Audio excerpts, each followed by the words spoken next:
Okay, so let's go ahead and create an NDVI image from Sentinel-2. And so Sentinel-2 is a European Space Agency satellite. I think it's been up since 2015. So you can create NDVIs, historical NDVIs as well for vineyards. Um, it covers every part of the world about every 5 days. So what you're going to need to do in order to create the NDVI is to download a plugin called the um, semi-automatic classification plugin, or the SCP plugin. So go ahead and just install that like you normally would. And then you'll see it pop up here, SCP. Go to download products. And the first thing you're going to need to do is put in your login information for Sentinel. And you do that, so go and just type in Copernicus Sentinel-2 create account. This is just whatever I just searched here. And then it's the second one here, the Copernicus Open Access Hub. Click on that. And then go over here and sign up for an account. So I've already done that, obviously. And then my login information is right there. Just check remember. And then now we need to download the image. So what we do is go ahead and just click this, left click on this cross thing, and then you're just going to create a big polygon on your canvas. So left click in one corner and then right click in the other corner. Okay.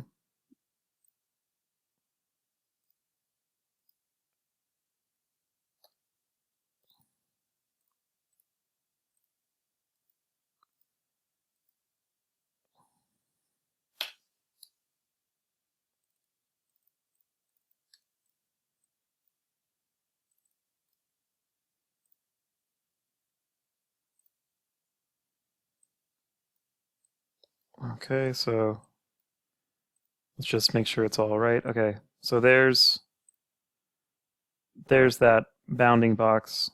There are the coordinates for that bounding box. And then max cloud cover, we don't want clouds.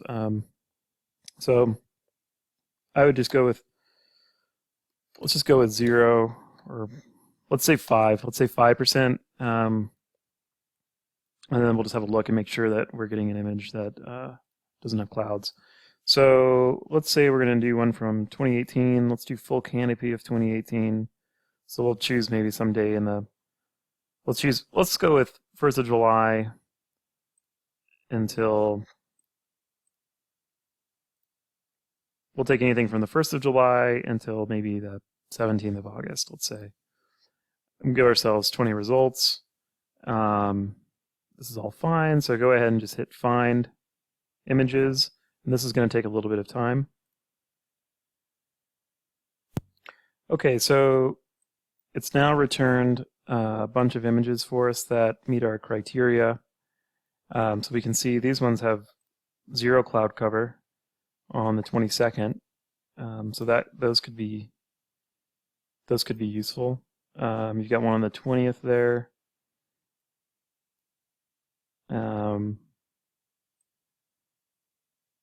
So I think I'm going to go with the one that was done on the 22nd. And so we can just go ahead and delete these other ones. So just highlight those, and then you click this minus sign. And it's going to go ahead and delete those, and then highlight the ones below it. And then minus.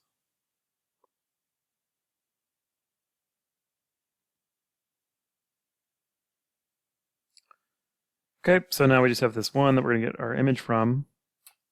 And then we're going to unclick this only if preview and layers. We don't really need to pre-process anything either, but it's fine. And then we only need bands 8 and 4. Some people use 8A. There's a reason for that, but honestly, when I've compared using 8 and 4 and 8A and 4 with manned aircraft and with drone, the 8 and 4 seems to work out better and seems to give us a more similar image. So I just go with 8 and 4 when I do this. And so 8 is the near-infrared band and 4 is the red band.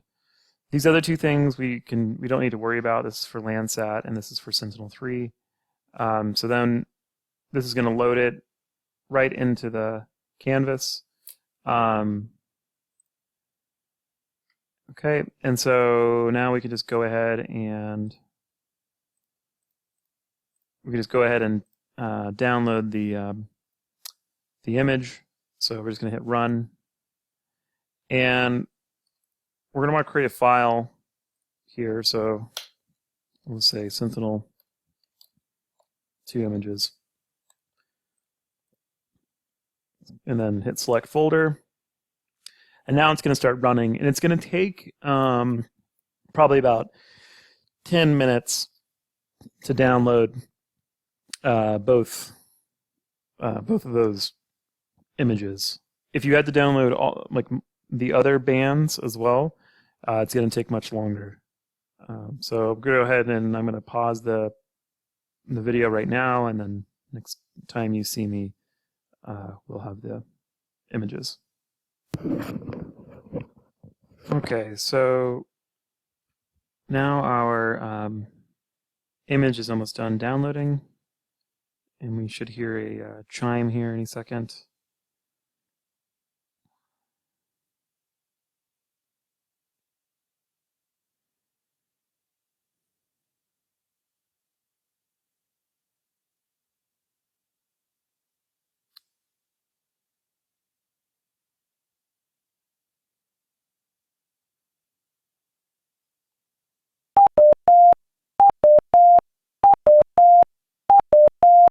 Okay, so now it's just loaded it up into the into QGIS, and we should have heard a chime. I think when I'm doing the screencast, or the screen capture, it kind of messes it up. Maybe you do hear it, maybe you don't. So okay, so now we have these two different images. This one here. Let's just expand this out a little bit. So this one here is band 8. This is the near infrared image. And then what we're seeing here is band number 4. So this is the red reflectance here. So you can see the swath of the image that we downloaded, right? It's like the entire, it's basically from Salem or just north of Salem, like maybe Kaiser's here. I think that's Kaiser right there.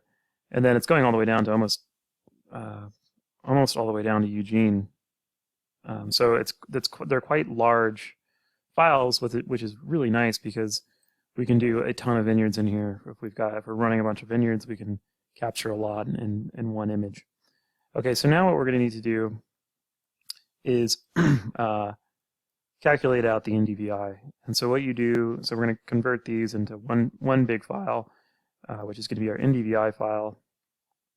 And so we use go to raster calculator, and then we just physically put in the formula. So it's near infrared, so it's band 8 minus band 4, close parentheses, divided by, open parentheses, band 8 plus band 4. Oh, wait, I think I got this. I think I may have just got that wrong. Let me just... It should be... Yeah, that's right. Okay. And then close parentheses. And then we're going to save the output layer as NDVI. So let's find the... So we'll just call it NDVI.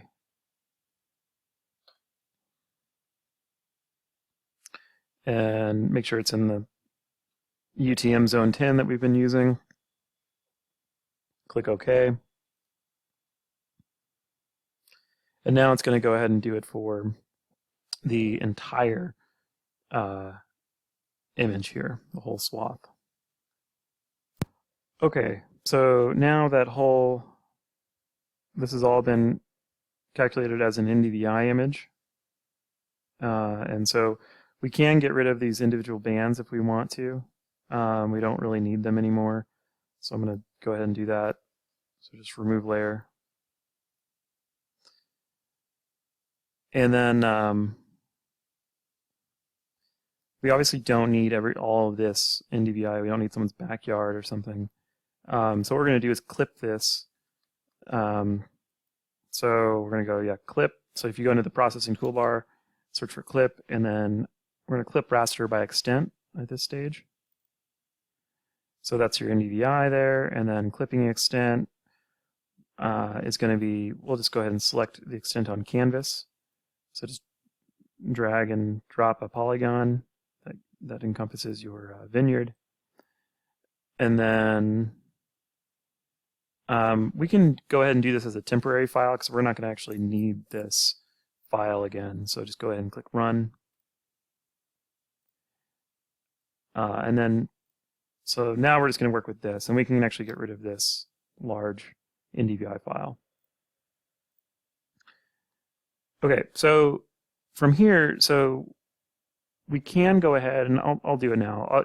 You can see the squares in here. So the pixel size with Sentinel-2 is 10 meter by 10 meter.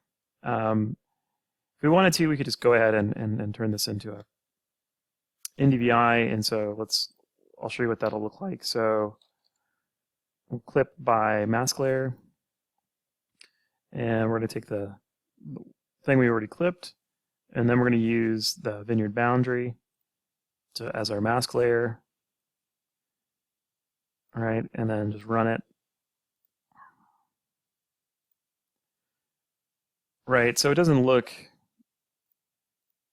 awesome, right? It's super jagged. It's honestly, it is good enough. But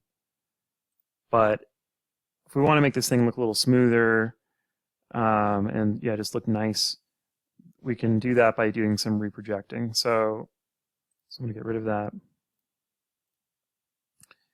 And so what you can do is warp it.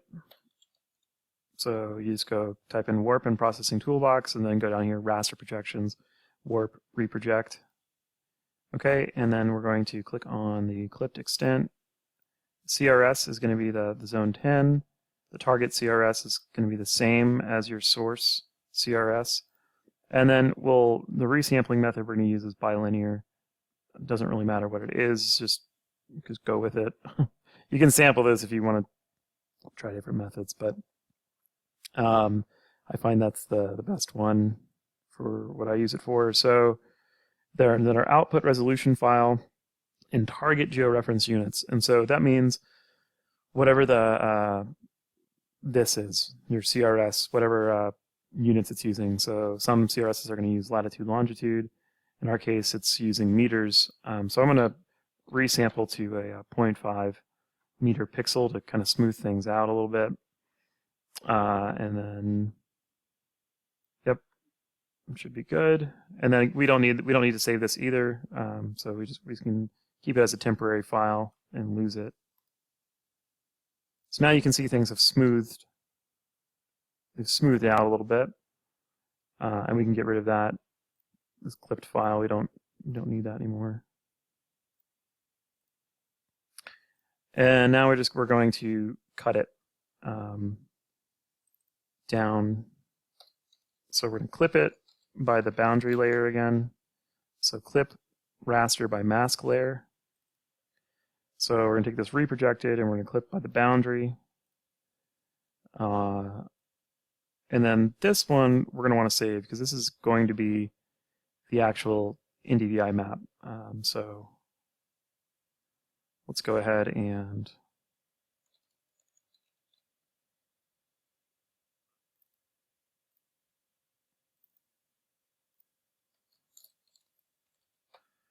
let's just call it Shemeketa NDVI. And it's always good to put a date in here. So this is the this is the NDVI from July 22nd, 2018. Save. Okay, and then hit run.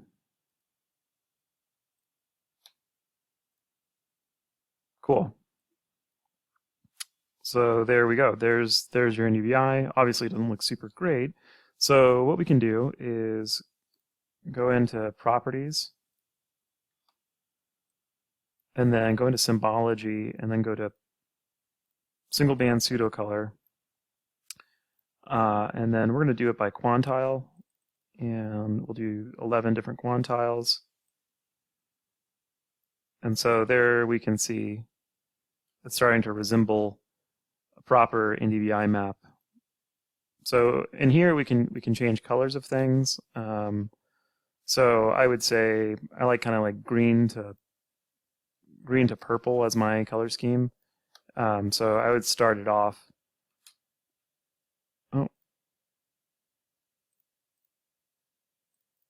I would start maybe in kind of a lighter green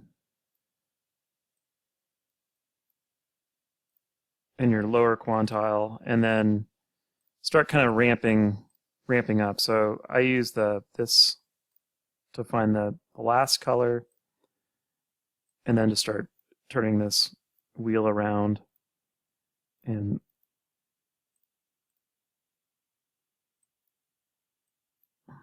ramping up the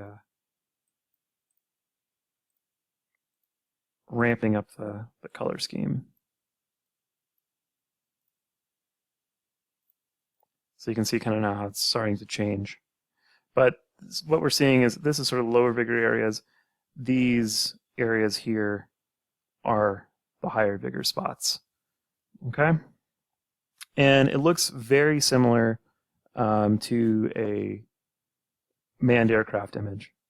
The other way to zone images out, so we can do that, we can use quantiles to create these images. And maybe I'll keep going with this, and I'll show you what the finished map looks like when we're using the quantiles. Okay, so there you go. This is how it looks when we do the quantiles. Here's my color ramp that I've chosen. And maybe it's not the best color ramp, it is what it is. But you can see that. And we can overlay the, there we go. We can overlay the map. Let's move this to the top. And we'll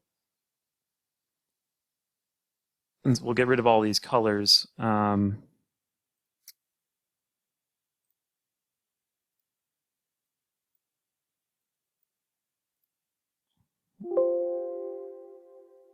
Oh, that also got rid of all the blocks. All right, so we'll just use simple fills, and we're just going to do transparent fill. And stroke color will show us the where the blocks are.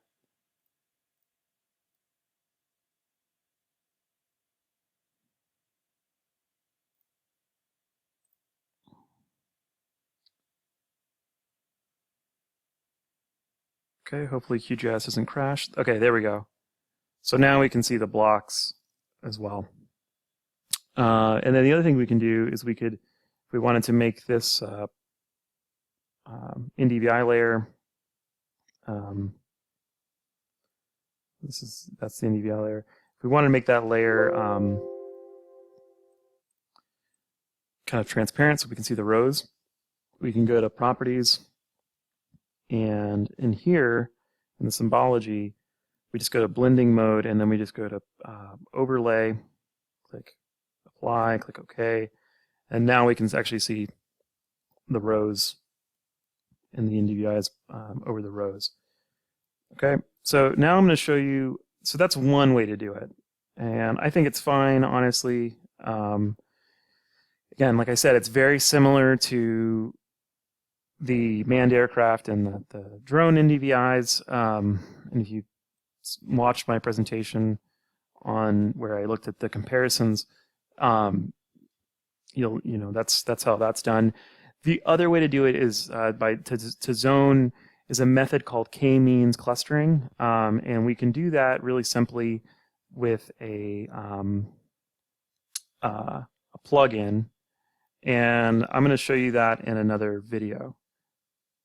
Okay, so I'm going to leave it here, and then we'll pick it up with the k-means clustering using the PAT plugin in the earlier version of QGIS.